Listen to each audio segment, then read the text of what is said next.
the like and the share button, my beautiful, beautiful subscribers and viewers. You may not have subscribed yet, though, to hit the like and the share button. We are giving away, by the way, 2 FA Cup final tickets for Manchester City versus Manchester United, plus £250 spending money for the day. The Football Territory are going to do that for you. Scan the QR code on the screen now or click on the link in the description below to join our raffle now. There's about 30 odd days until the prize draw happens. You've got a lot of time to get them, but make sure you enter now. You can buy as many tickets as you like, and some lucky winner will win 2 tickets to the final plus £250 spending money. But let's get into today's videos.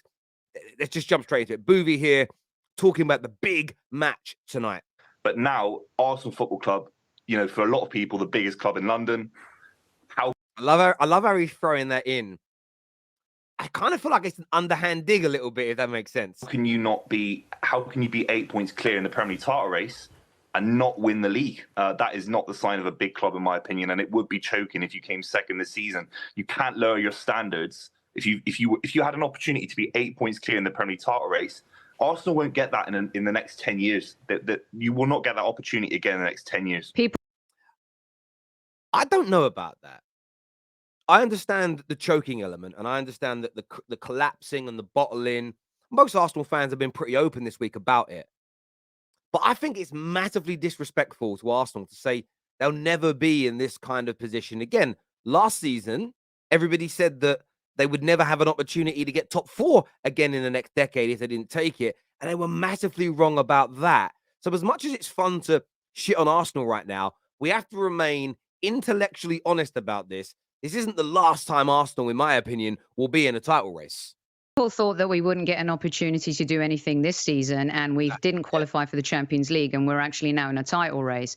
You guys are under a lot of pressure too, because we all know you want the Holy Grail. You want the Champions League and you want the treble, because you also want to match your noisy neighbours, or you are the noisy neighbours, and now... Yes, they're the noisy neighbours. Get that one right. They might be the noisy neighbours trying to chase you. So there's a lot of pressure that Manchester... Boovie's face there. Boovie knows. Manchester City are under as well. No doubt about that. You're at home. Of course, you have the advantage. You know, we're walking into a situation where nobody's expecting us to do anything. No one's expecting us to win. So what do we... And you know what? I want to stop it there for a minute. Could that be the kind of ace up the sleeve this evening for Arsenal? Could it? The expectation is gone. Nobody now believes they're going to do it. Could that just be almost the trigger point that leads to an Arsenal win, or is the pressure going to be just too much? I want your thoughts and feelings. Let's take a listen to this Duna that phoned into TalkSPORT this morning. Let's have a little listen. I think the boys have overachieved this year. I think we've just been so good. City's squad is amazing, and the depth. I think no pundit before the beginning of the season gave Arsenal a chance to even make top 4. It's true. And look, Arsenal have overachieved this season. There's no doubt about it. But I also think you've got to put pressure upon your players. And I'll take Man United as an example. We have massively overachieved this season based on the majority of predictions about what Ten Hag would achieve year 1. However, it doesn't mean I'm not disappointed to go out of the Europa League. It doesn't mean I wouldn't be angry if we didn't make the Champions League. It doesn't mean I'm not going to be frustrated if we don't beat City in the FA Cup final. Those two things can coexist at exactly the same time. That's the one thing about football fans now that I'm becoming a little bit tired of. This kind of polarized view. It's either like we've overachieved or you've underachieved. You've either had a flop of a season or the most amazing season ever. There's nuance in this. Both of these comments are true at the same time. But I think Arsenal fans have to go into tonight with an air of expectation of let's go out there and at least make ourselves proud. Let's not get battered. Let's not skulk. Let's not go out on a whimper. That is what I think Arsenal fans need to do, in my opinion. But what do you think in the comments, my people? Led all the way, and I think next year you're going to have Chelsea. Obviously, I think Man United, if they get Kane. Newcastle might invest a bit more. I think it's going to be more difficult next year. We can forget about the trophy dodgers because they ain't going to do nothing. So a little dig there at Tottenham. I like it. But listen, I think Arsenal, if they buy right in the summer, are well in the title race again next year. They're a proper team. The pressure's got to them of late. There's no doubt about it. But they're becoming a proper team. I don't think there's any doubt about that whatsoever. I mean, don't even get me started. We'll have this chat. We've got Mopo. I know, you've got Pochettino coming in. I know. I mean, that's not going to work. Dry your eyes. That's Dry your eyes. not going to work. Dry your eyes, mate. I know it's hard to take, but a mind has been made up. The Streets. What a band. Won't work. No, he's made for Tottenham. Because he was made... He's made for... Mate, that's not... What you saying? He's a bottler. Made for Tottenham. Oh, he's made for Tottenham. He was made for Tottenham. He's He from was meant to come in at Argentina, Tottenham. but made for Spurs. No, he had Amazing. unfinished business, and the only reason he's not going back there because Daniel Levy's an idiot, and he doesn't want to go back on old... Nonsense, Jamie. He's picking Chelsea over Tottenham because Tottenham are the bigger club. Chelsea are the bigger club. He's picking Chelsea because although they are absolutely, categorically in the mud right now, there's no doubt about that. They're a better club. They're a better run club, and they will win major trophies before Tottenham do.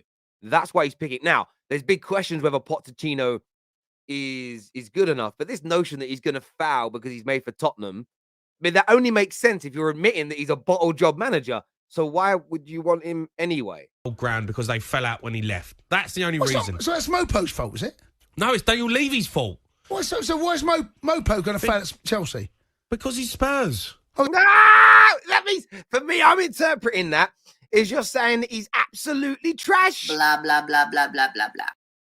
No, how difficult would you find that? You think the captain still should be the one doing the dressing room discipline? I don't think now it's, even then, when I was playing for United, discipline is someone who's going to go there and shout. You get credibility with your way of playing if you play well. And I think that obviously Maguire has a problem because probably he didn't perform well. Mm.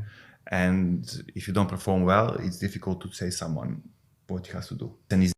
And you know what? You have to say, this is so spot on indicative of Man United. So take a little listen. This was Vidic on Rio Ferdinand Show 5 with Howson and with Joel Bayer. Brilliant interview. And I want to say thank you to the team at 5 who sent us across these clips. And they asked us to share them, which is nice. People realizing that these fan channel reviews are a good thing. I love to see it. But he's so right. And I've seen a lot of hate towards Maguire again in the last few days. There was actually, I think, another bomb threat sent to his home, which is ridiculous.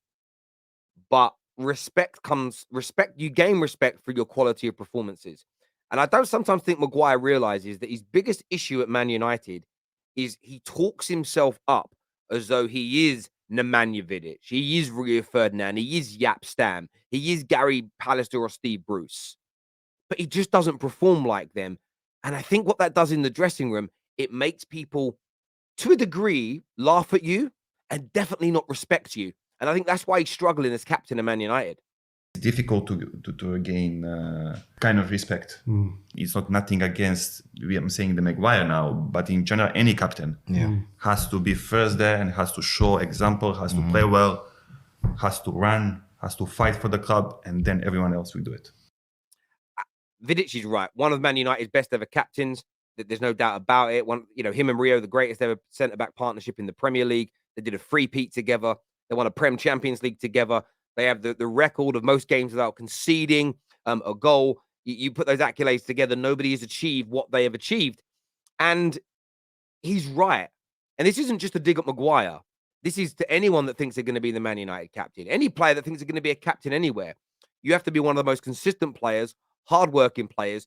You can't be leaking BS to the media. You can't be me in the media all the time. It's got to be about the team. And that for me is why Maguire, it's brutal. It's brutal but honest. It's brutal in a kind way here from Vidic. And I'm hoping that that's the last we see of Maguire is going to be this season. I hope he goes on to have a successful career somewhere else. I really do. I'm not a horrible man. I hope a lot of our players I think should leave. I hope they go on and do brilliant. I have no personal issue with any of them. But Vidic here is absolutely, he's just absolutely spot on. Oh!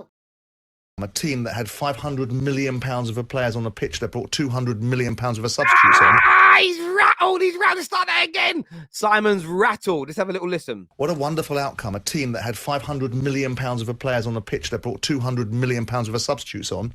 This is Simon Jones angry that Man United made the FA Cup final. What a brilliant outcome. A team with £700 million of a talent in a final. No, dude, I'm not trying to dig out City here, but where's that energy for them?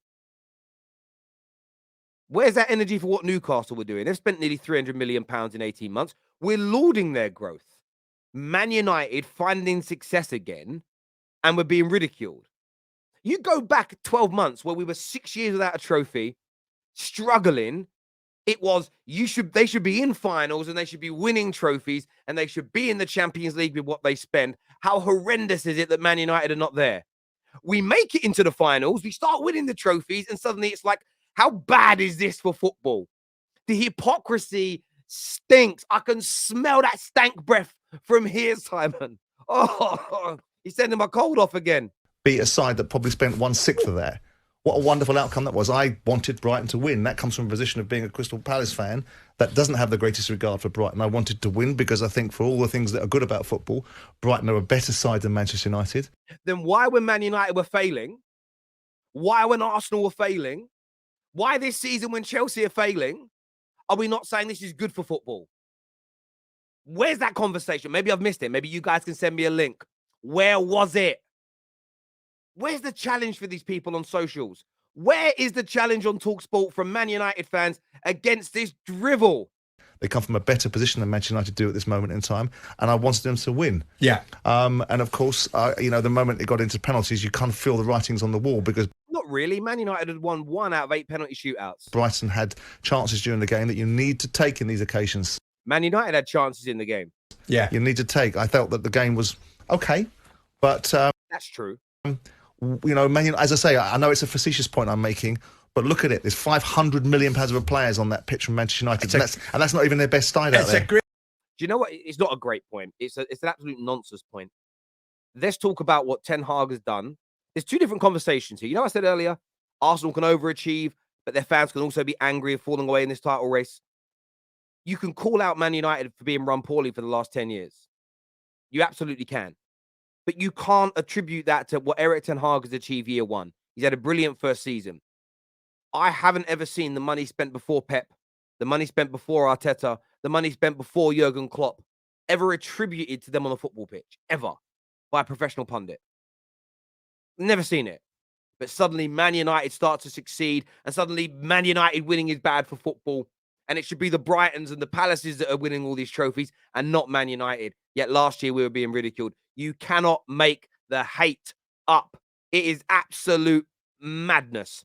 Listen, people, thank you for tuning in. Please hit the like and the share button. Remember, we are giving away on our brilliant prize raffle, first YouTube channel to ever do this, 2 tickets to the FA Cup final plus £250 spending money on the day for you. The draw happens at 7:30 on the 26th of May. So go and get your tickets now to enter the prize draw. You can get as many as you like. There's no limitation to it. Scan the QR code on the screen or click on the link in the bottom, and we'll see you all again very, very soon. Thank you.